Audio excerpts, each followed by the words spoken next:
Hello to all, welcome back to the channel. So it's me Anamika, and from today we'll be continuing this series where we'll be discussing class 11th NCERT Indian Constitution at Work. Political science की class 11th की NCERT की ये summary होगी जो कि आपको understand करने में बेसिक कॉन्सेप्ट ऑफ पॉलिटी के लिए हेल्प करेगी। अगर आप यूपीएससी के लिए प्रिपेयर कर रहे हो या फिर किसी भी गवर्नमेंट एग्जाम के लिए प्रिपेयर कर रहे हो, स्टेट पीसीएस या फिर other government exams also, then it will be helpful for you. जो भी कॉन्सेप्ट हमें सीखने चाहिए, बेसिक कॉन्सेप्ट जो इंडियन पॉलिटी की होती है, वो इस पूरे बुक में बहुत अच्छे से दी गई है। तो please follow the series so that you will be able to grasp the important things that are related to the constitution, the Indian constitution. So before I proceed, again I would say, if you haven't subscribed on Academy Plus, then do it and use the referral code rank10 to get the discount of 10%, and top educators will help you in preparing for your examination, various other type of examination also, not only UPSC examination. Okay, what all are the contents that we are going to learn in this particular series? इस पूरे book के ये contents हैं, ये चीजें हम यहाँ पे सीखेंगे। हम सबसे पहले देखेंगे कि कॉन्स्टिट्यूशन क्या है और क्यों इसकी हमें जरूरत पड़ी, राइट्स क्या है इंडियन कॉन्स्टिट्यूशन में जो यहाँ के लोकल को, पीपल को दिए गए हैं। उसके बाद इलेक्शन एंड रिप्रेजेंटेशन हम पढ़ेंगे, एग्जीक्यूटिव, लेजिस्लेचर और जुडिशरी, इसके बारे में हम पढ़ेंगे बहुत अच्छे से। फेडरल सिस्टम क्या होता है, गवर्नमेंट का फेडरलिज्म क्या होता है, ये भी हम देखेंगे। लोकल गवर्नमेंट के बारे में हम जानेंगे। Constitution at a living document, ये भी हम देखेंगे। और फिलॉसफी ऑफ द कॉन्स्टिट्यूशन, ये भी हम समझेंगे, जो कि हमारे मेंस आंसर राइटिंग में हेल्प करेगा। So let's begin with the chapter first. यहाँ पे सबसे पहले ये कहा जा सकता है कि what is a constitution, constitution है क्या। तो सबसे पहले एक लिखित, इंडिया के पास द लेंथीएस्ट, वर्ल्ड का लेंथीएस्ट रिटन कॉन्स्टिट्यूशन है हमारे पास, ठीक है। तो यहाँ पे जब हम कहते हैं ना लेंथीएस्ट रिटन कॉन्स्टिट्यूशन, तो वहां पे बहुत सारी चीजें यहाँ पे अराइज होती हैं कि आखिर इसकी जरूरत क्यों पड़ी थी और ये कॉन्स्टिट्यूशन है क्या। तो एक a set of rules, okay, a set of rule जिसको की गवर्न करने के लिए, किसी भी फंडामेंटल प्रिंसिपल के थ्रू किसी भी स्टेट को गवर्न करने के लिए, उसको चलाने के लिए, कॉन्स्टिट्यूट करने के लिए जिसकी जरूरत पड़ती है, वो ही है हमारा constitution. So a constitution is a body of fundamental principle according to which a state is constituted or governed.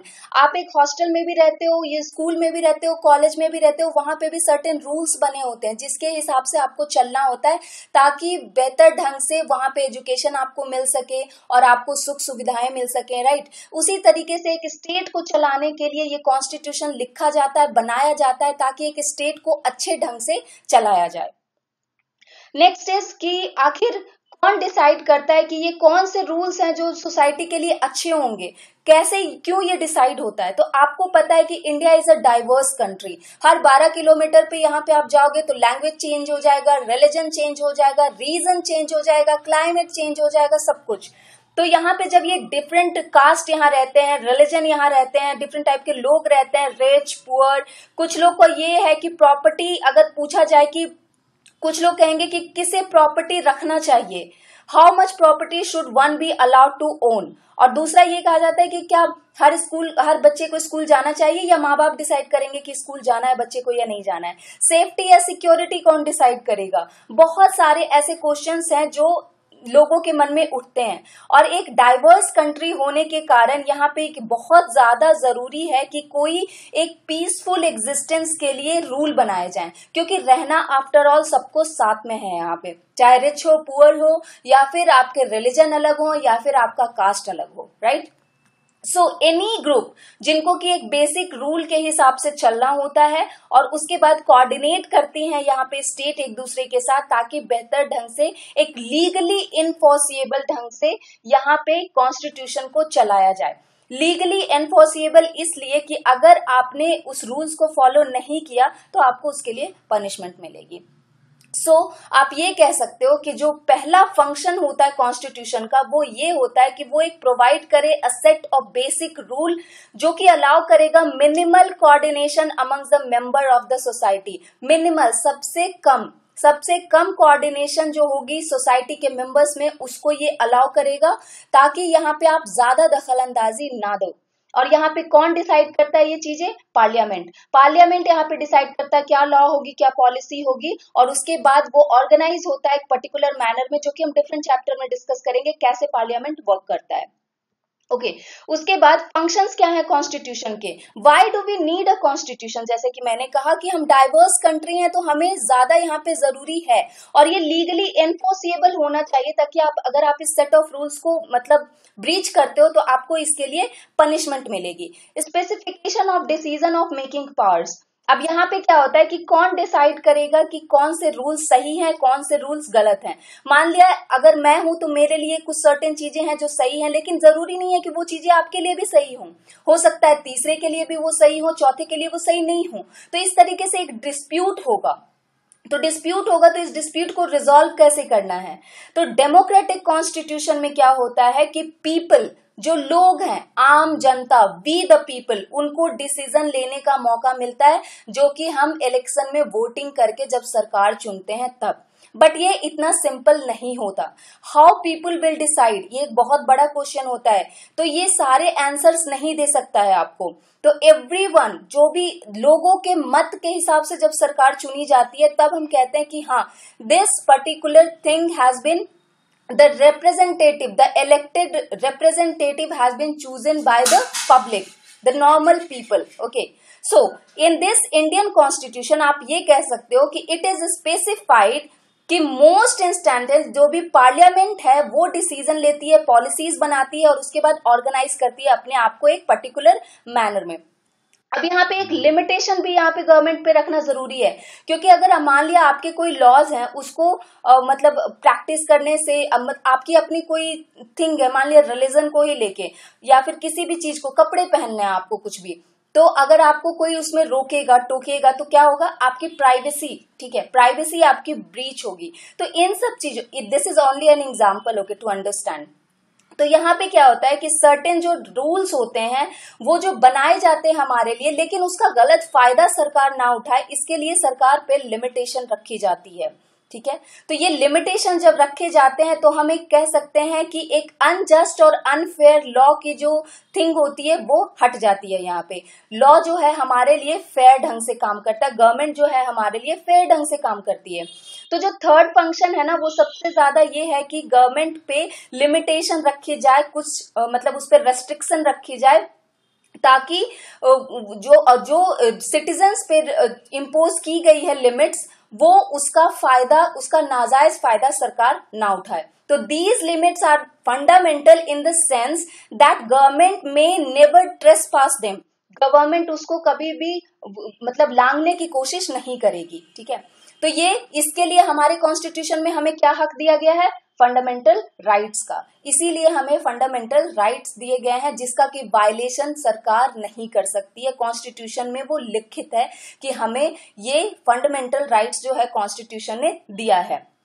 उसके बाद होता है the fourth function of the constitution is to enable the government to fulfil the aspiration of the society and create condition for a just society. मतलब society में एक fair और equal manner में चीजें हों, इसके लिए जो है इंडियन कॉन्स्टिट्यूशन जो है ये काम करता है। अब यहाँ पे है ना, इंडिया जो है एस्पायर करता है एक फ्री ऑफ कास्ट सोसाइटी का, कास्ट डिस्क्रिमिनेशन को हटाने के लिए। तो यहाँ पे सोसाइटी को एक एस्पिरेशन मिलती है। द गवर्नमेंट जो है, गवर्नमेंट यहाँ पे बहुत सारे नेसेसरी स्टेप्स लेती है, पॉलिसीज लाती है, रूल्स बनाती है कि यहाँ पे इस गोल को, जो कास्ट डिस्क्रिमिनेशन है, उसको हटाया जाए, उसको अचीव किया जाए कि यहाँ पे इंडिया में कास्ट डिस्क्रिमिनेशन ना हो।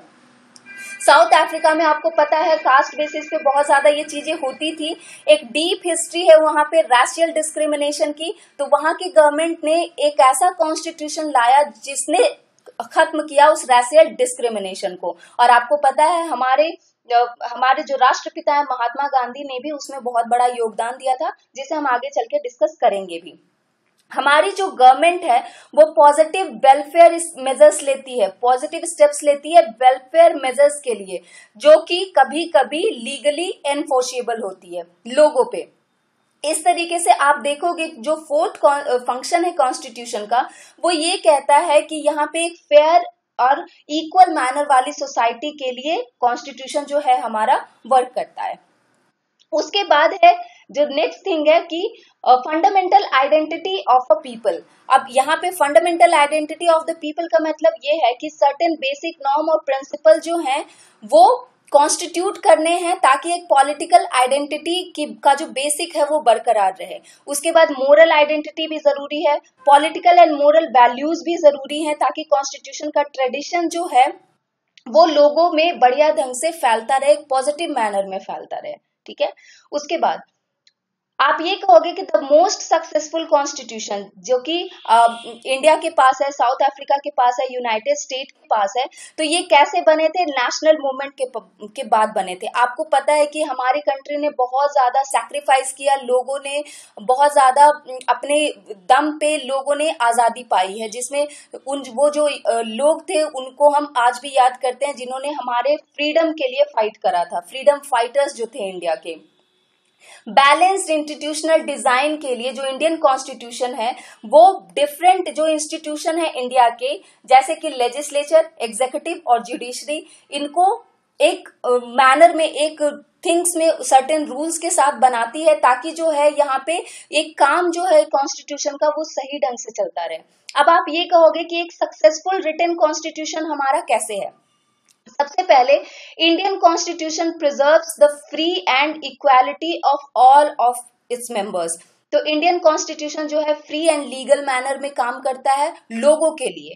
उसके बाद द सेकेंड थिंग इज कि it possess a balance institutional design. जैसा कि मैंने कहा, बैलेंस इंस्टीट्यूशनल डिजाइन कहने का मतलब है मेरा कि यहाँ पे एक एग्जाम्पल के लिए मैं बता रही हूँ कि हॉरिजॉन्टल जो फ्रैगमेंट्स होते हैं, जैसे डिफरेंट इंस्टीट्यूशन है हमारे कॉन्स्टिट्यूशन के, लेजिस्लेचर है जिसमें पार्लियामेंट आता है, पार्लियामेंट में Rajya Sabha, Lok Sabha, upper house, lower house. Executive में हमारे जैसे कि एग्जाम्पल प्रेसिडेंट ले लो, जो कि जैसे कोई भी बिल साइन होना है या फिर अप्रूवल मिलना है तो प्रेसिडेंट, तो कोई एक दूसरे पे नजर रखता है, लेजिस्लेटिव एग्जीक्यूटिव पे और एग्जीक्यूटिव लेजिस्लेचर पे। उसके बाद है जुडिशरी सिस्टम, जैसे कि हमारा सुप्रीम कोर्ट। और इसके अलावा भी ये तीनों जो होते हैं ये चीज को सिक्योर करते हैं कि कोई भी इंस्टीट्यूशन जो है वो सबवर्ट ना करे कॉन्स्टिट्यूशन को, अदर देन एक जो अगर इसने लेजिस्लेचर ने कुछ किया तो फिर एग्जीक्यूटिव या जुडिशरी उस पर क्या करेगी? चेक रखेगी। अगर जुडिशरी ने कुछ किया तो लेजिस्लेचर और एग्जीक्यूटिव मिलकर क्या करेंगे? उस पर चेक रखेंगे। इस तरीके से एक सक्सेसफुल इंडियन कॉन्स्टिट्यूशन इंडिया के पास है। और दूसरा है इलेक्शन कमीशन ऑफ इंडिया। ये भी एक बहुत इंपॉर्टेंट रोल प्ले करता है इनके साथ। एक इंडिपेंडेंट स्टैट्यूटरी बॉडी है हमारी इलेक्शन कमीशन। तो ये चारों मिलके जो है इंडिया को एक बैलेंस इंस्टीट्यूशनल डिजाइन देते हैं हमारे देश को चलाने के लिए, स्टेट को चलाने के लिए। एक इम्पॉर्टेंट एस्पेक्ट जो है इंटेलिजेंट इंस्टीट्यूशनल डिजाइन की, तो वो ये है कि एक बैलेंस बना के ये रखता है। जो भी सर्टेन वैल्यूज हैं, कुछ नॉर्म्स हैं, कुछ प्रोसीजर्स हैं जो कि इन तीनों को फॉलो करना पड़ता है। एक फ्लेक्सिबल मैनर में तीनों के तीनों काम करते हैं ताकि कहीं पे भी एक दूसरे के ऊपर ये लोग चेक रख सकें। अब आगे की चीजें ये हैं कि ना तो ये बहुत ज्यादा रिजिड है और ना तो बहुत ज्यादा फ्लेक्सिबल है। एक बैलेंस्ड कॉन्स्टिट्यूशन है हमारा। अगर बहुत ज्यादा कोई रिजिड चीज है उसको आप जबरदस्ती मतलब खींचने की कोशिश करो या कुछ भी, तो वो टूट जाएगा। और बहुत ज्यादा अगर फ्लेक्सिबल है तो आप उसको कभी भी मोड़ सकते हो, तोड़ सकते हो या कुछ भी कर सकते हो। लेकिन हमारा जो कॉन्स्टिट्यूशन है एक बैलेंस्ड कॉन्स्टिट्यूशन है, ना तो बहुत ज्यादा रिजिड और ना ही बहुत ज्यादा फ्लेक्सिबल। एक बहुत ही जो एक मैनर कहते हैं ना, इक्वल मैनर में दोनों चीजों को यहाँ पे अडेप्ट किया गया है। फ्लेक्सिबिलिटी और रिजिडिटी दोनों इतने हैं कि कभी भी कॉन्स्टिट्यूशन को कुछ भी मतलब एक कॉन्स्टिट्यूशन जो है बढ़िया ढंग से पहिए पे चल सके। उसके बाद एक ये भी होती है कि जब रिजिडिटी ज्यादा हो जाती है तो भी कुछ, अगर कॉन्स्टिट्यूशन रिजिड होता तो अमेंडमेंट नहीं हो पाते, और अगर बहुत ज्यादा फ्लेक्सिबल होता तो इतने ज्यादा अमेंडमेंट होते कि आप याद करते करते थक जाते। आप 465 और पता नहीं 500 या 1000 या पता नहीं कितने सारे होते ये। ठीक है, तो इसीलिए ये एक इम्पॉर्टेंट चीज है कि हमारे पास एक बैलेंस्ड कॉन्स्टिट्यूशन है। उसके बाद देखिए मेकिंग ऑफ इंडियन कॉन्स्टिट्यूशन, कैसे हमारा कॉन्स्टिट्यूशन बना था। बहुत टाइम लगा था इंडियन कॉन्स्टिट्यूशन को बनने में। 2 साल 11 महीने और 18 दिन टोटल टाइम लगे थे हमारे कॉन्स्टिट्यूशन को बनने में। पहली सिटिंग 9 दिसंबर 1946 को हुई थी। उसके बाद ये लोग 14 अगस्त 1947 को अगेन इकट्ठे हुए थे। उसके बाद जो मेंबर्स थे इस मेकिंग ऑफ कॉन्स्टिट्यूशन में जो शामिल थे इस कॉन्स्टिट्यूशन को बनाने में, वो इनडायरेक्ट इलेक्शन द्वारा इलेक्ट हुए थे, जो कि the members of the provincial legislative assembly थे, जो कि स्टैब्लिश हुई थी 1935 में। कॉन्स्टिट्यूएंट असेंबली जो थी वो कंपोज्ड की गई थी on the line suggested by cabinet mission plan. तो कैबिनेट मिशन प्लान के बेसिस पे ही ये मतलब जो कॉन्स्टिट्यूएंट असेंबली है वो बनाई गई थी, उसी ग्राउंड पे सेटअप की गई थी। प्रोसीजर ये था कि कॉन्स्टिट्यूएंट असेंबली जो थी जिसमें 8 मेजर कमिटीज थे, जिसमें डिफरेंट डिफरेंट सब्जेक्ट्स थे। तो जवाहरलाल नेहरू, राजेंद्र प्रसाद, सरदार पटेल और अंबेडकर साहब, इन्होंने चेयर किया था इन कमिटीज को। अलग अलग कमिटीज को अलग अलग मेंबर्स ने चेयर किया था। बहुत सारे इन कमिटीज को बहुत ज्यादा डिस्कस करने के बाद, डिबेट करने के बाद एंटायर असेंबली में उसके बाद इसके प्रोविजंस जो हैं वो रखे गए थे। उसके बाद इंस्टीट्यूशनल अरेंजमेंट किया गया था। बहुत ज्यादा टाइम लिया गया था इसके लिए कि राइट बैलेंस बैठे एग्जीक्यूटिव में, लेजिस्लेचर में और जुडिशरी के बीच में। ठीक है, तो इसके लिए बहुत ज्यादा टाइम लिया गया था कि एक राइट बैलेंस में इंस्टीट्यूशनल अरेंजमेंट किया जाए। तो इस तरीके से जो कॉन्स्टिट्यूशन है हमारा, उसमें काम शुरू हुआ था। उसके बाद है कि कैबिनेट मिशन प्लान का क्या क्या कहता था। तो कैबिनेट मिशन प्लान का ये कहना था कि जो इतने भी प्रोविंस है और जितने भी प्रिंसली स्टेट हैं और group of state were allotted seat proportional to their respective population रफली in the ratio of 1:1 lakh 10 lakh sorry. तो इस तरीके से जो प्रोविंसेस थे उस समय और उसके बाद जो सीट उसमें दिए गए थे उनको, वो किस हिसाब से दिए गए थे, जितने भी उनके पॉपुलेशन है उनके हिसाब से इनको दिए गए थे। उसके बाद जो सीट थी डिफरेंट प्रोविंसेस में, वो डिस्ट्रीब्यूट किए गए थे कम्युनिटीज के बेसिस पे। वो कम्युनिटीज थे मुस्लिम, सिख्स और जनरल। और ये जो थे किस तरह से मतलब डिवाइड किए गए थे, in proportion to their respective population. जितना मुस्लिम का पॉपुलेशन है उसी हिसाब से इनको जो है वो सीट्स दी गई थी। और members of each community in provincial legislative assembly elected their own representative by the method of proportional representation with single transferable vote. अब यहाँ पे बात ये आती है कि प्रोपोर्शनल रिप्रेजेंटेशन क्या होता है। तो यहाँ पे मैं आपको बता दूं, प्रोपोर्शनल रिप्रेजेंटेशन ये होता है कि एक ऐसा सिस्टम जिसमें हर पॉलिटिकल पार्टी को जो है, जो इलेक्शन के टाइम में एक नंबर ऑफ रिप्रेजेंटेटिव जो दिए जाते हैं पार्लियामेंट में, वो कितने होते हैं, उनका डायरेक्ट रिलेशन होता है जितने भी उनके वोट्स हैं, नंबर ऑफ वोट्स उनके कैंडिडेट जो रिसीव करते हैं, उतने ही उनको जो है रिप्रेजेंटेटिव दिए जाते हैं पार्लियामेंट में। अब यहाँ पे अगर आपको समझ में नहीं आया तो मैं एक एग्जांपल देती हूँ कि एक पॉलिटिकल पार्टी मान लिया 10% जो वोट है उनको मिला, तो कितने सीट उनको पार्लियामेंट में मिलेंगे, 10%। अगर किसी पार्टी ने 20% का वोट पाया है तो उनको सीट्स कितने मिलेंगे, 20%। That is only proportional representation. तो इसी हिसाब से इनको जो है वो दी गई थी। Method of selection in the case of representative of princely state was to determine by the consultation। तो ये कंसल्ट करके ये डिटरमाइन किया गया था कि कैसे जो मेथड है सिलेक्शन का ये करना है प्रिंसली स्टेट्स के लिए। उसके बाद है कि ऑब्जेक्टिव रेजोल्यूशन क्या था। तो कैबिनेट मिशन प्लान जो था ना, कैबिनेट मिशन प्लान का एक मेन जो मुद्दा था वो किस पे आधारित था, किसको ये मतलब किसका ये डिस्क्रिप्शन था। तो ये ऑब्जेक्टिव रेजोल्यूशन का जो है वो डिस्क्रिप्शन था। अब इसमें क्या बातें कही गई थी ऑब्जेक्टिव रेजोल्यूशन में, ये जानिए कि जो ऑब्जेक्टिव रेजोल्यूशन था वो डिफाइन करता था कि क्या क्या एम होना है असेंबली का, क्या क्या चीजें हमें वहां पे डिस्कस करनी है और क्या क्या चीजें करनी है, यही बस डिस्कस किया गया था। और उसके बाद ऑब्जेक्टिव रेजोल्यूशन जो है वो 1946 में जवाहरलाल नेहरू द्वारा लाया गया था, मूव किया गया था। इस रिजोल्यूशन में इन्होंने ये कहा था कि जो एस्पिरेशन है, जो वैल्यूज है कॉन्स्टिट्यूशन के पीछे, वो इस रिजोल्यूशन के ऊपर बेस्ड होंगे। Our constitution gave institutional expression on to these fundamental commitments। अब यहाँ पे ऑब्जेक्टिव रिजोल्यूशन में जो मेन मुद्दों पे बात की गई थी ना, वो थी कि इक्वालिटी देनी है, लिबर्टी देनी है, डेमोक्रेसी देनी है, सोवेनिटी देनी है और उसके बाद कॉस्मोपॉलिटन आइडेंटिटी देनी है। तो ये सारी चीजें यहाँ पे डिस्कस की गई थी। और यहाँ पे ऑब्जेक्टिव रिजोल्यूशन अगर आपको पूछा जाए किसके द्वारा पास किया गया था, तो आपको याद रखिएगा कि ये जवाहरलाल नेहरू द्वारा पास किया गया था।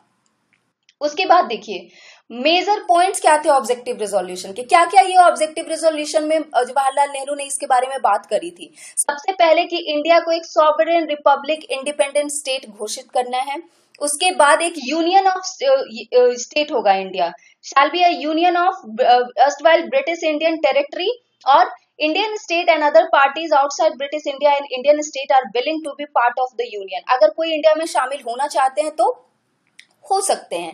Territories forming the union shall be autonomous unit and exercise all powers and function to the government and administration except those assign to or vested in the union.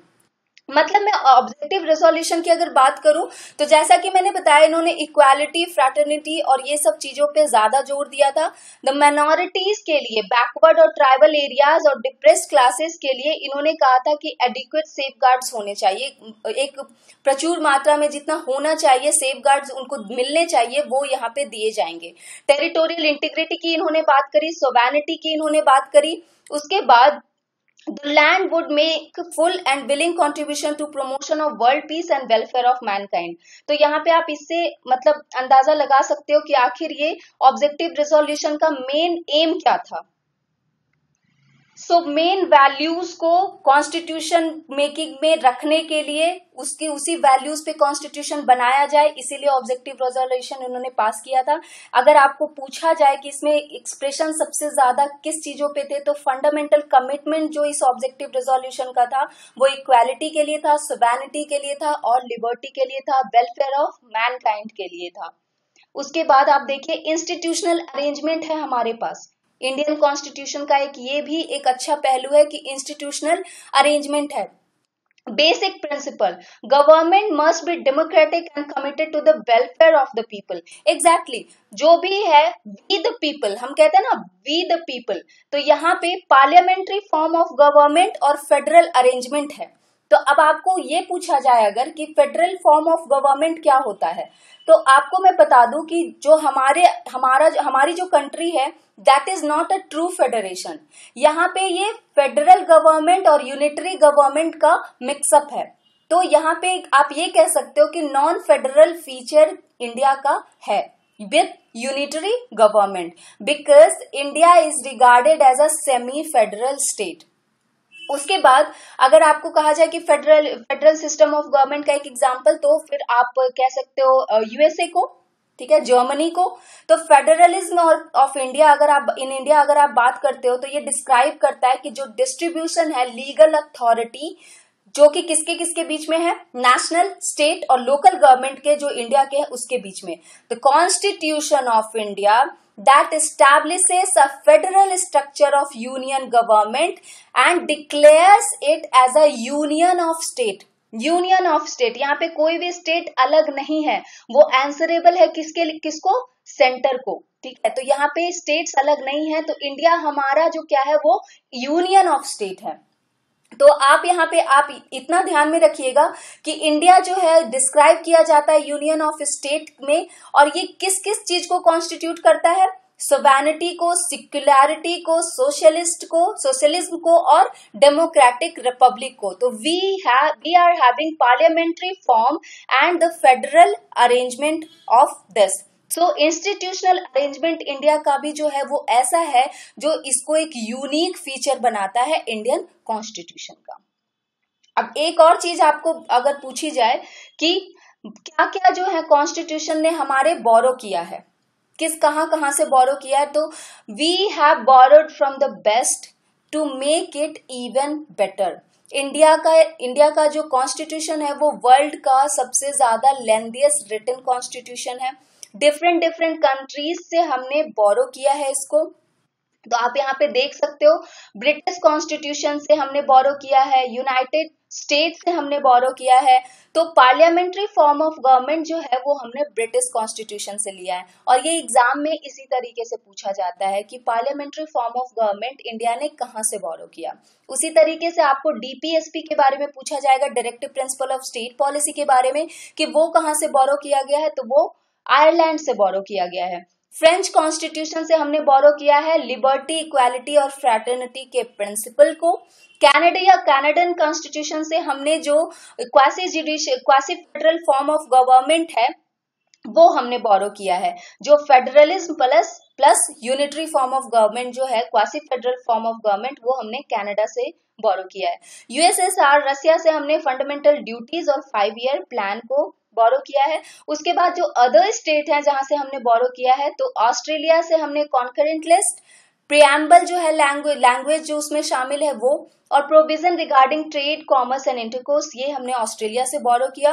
Supreme court जो फंक्शन करते हैं, जो भी laws बनाए जाते हैं supreme court पे, वो हमने जापान से लिया है। और सबसे ज्यादा इंपॉर्टेंट हमने जर्मनी से जो लिया है वो है suspension of fundamental rights during the emergency. ये सारे क्वेश्चन आपको फ्रेम होके आते हैं, तो इसको प्लीज ध्यान में रखिएगा कि कहाँ कहाँ से कौन कौन से सोर्सेस हैं जो हम इंडिया ने किस किस स्टेट से बोरो किया है। अब यहाँ पे मैं आपको बता दूं, बोरो तो हमने किया है, लेकिन जो हमारा इंडियन कॉन्स्टिट्यूशन है वो ये कहता है कि हमारे यहाँ पे बेसिक स्ट्रक्चर ऑफ कॉन्स्टिट्यूशन है जिसको हम अमेंड नहीं कर सकते। जैसे कि केशव नंदा भारती केस में ये कहा गया था, एक लैंडमार्क जो हिस्टोरिकल इंडियन जुडिशरी का जो ये उनको दिया गया था, वो उन्होंने ये कहा था कि बेसिक स्ट्रक्चर जो है इंडिया का उसको कभी भी हटाया नहीं जा सकता, उसको ब्रीच नहीं किया जा सकता है। तो केशव नंदा भारती केस में ये इन्होंने कहा था कि इंडिया का जो बेसिक स्ट्रक्चर है वो कभी भी हटाया नहीं जा सकता है, उसको आप अमेंड नहीं कर सकते हो। उसके अलावा अमेंडमेंट हो सकते हैं लेकिन बेसिक स्ट्रक्चर को आप टच नहीं कर सकते। तो इस तरीके से आप कह सकते हो कि अब अगर हमारा कॉन्स्टिट्यूशन फ्लेक्सिबल है, अमेंडमेंट इसमें किया जा सकता है, तो हाँ ठीक है, किया जा सकता है, लेकिन हम बेसिक स्ट्रक्चर को टच नहीं कर सकते, बेसिक स्ट्रक्चर का वायलेशन नहीं हो सकता है, जैसे कि फंडामेंटल राइट्स, ठीक है, उसका वायलेशन नहीं हो सकता है। तो इस तरीके से जितने भी प्रोविजंस हैं आपको ध्यान में रखने हैं। उसके बाद क्या क्या फीचर्स है मैंने बताया, institutional arrangement, parliamentary form of government, federal arrangement के साथ, ऑब्जेक्टिव रेजोल्यूशन आपको समझ में आ गया होगा, कैबिनेट मिशन प्लान क्या था आपको समझ में आ गया, इंडियन कॉन्स्टिट्यूशन बना कैसे ये भी आपको समझ में आ गया, एक हमारे पास बैलेंस कॉन्स्टिट्यूशन है, ये भी एक यूनिक फीचर है इंडियन कॉन्स्टिट्यूशन का, बैलेंस इंस्टीट्यूशनल डिजाइन मैंने बताया आपको, सक्सेसफुल रिटन कॉन्स्टिट्यूशन है हमारे पास। और जितने भी बहुत सारे स्टेट्स थे, साउथ अफ्रीका ने फाइट किया, इंडिया ने फाइट किया, यूनाइटेड स्टेट ने फाइट किया, तो after the national movement, popular national movement he in states को जो है वो आजादी मिली है। तो इंडिया के यूनिक फीचर्स में से आपको ये सारी चीजें याद रखनी है। अगर आपसे पूछा जाए why do we need a constitution, तो वो भी मैंने आपको बताया, why we need it, because we are the diverse country. बहुत ज्यादा रिलीजन, बहुत ज्यादा जो यहाँ पे कास्ट बेसिस है, कास्ट सिस्टम है, और उसके बाद लैंग्वेज डिफरेंसेस है, बहुत सारी चीजें हैं, तो we are the diverse country, इसीलिए वी नीड इट। उसके बाद कॉन्स्टिट्यूशन क्या होता है, प्रियम्बल क्या है, ये सारी चीजें मैं अगले लेसन में डिस्कस करूंगी। So keep following this series. अगर आप कुछ पूछना चाहते हो, कुछ डाउट है आपके, तो type it in comment box. Next lesson में हम लोग चैप्टर 2, चैप्टर 3 डिस्कस करेंगे। इंपॉर्टेंट एस्पेक्ट जो होंगे बस हम वही डिस्कस करेंगे, उससे ज्यादा we will not discuss, because it will clear only your basic concept of Indian polity.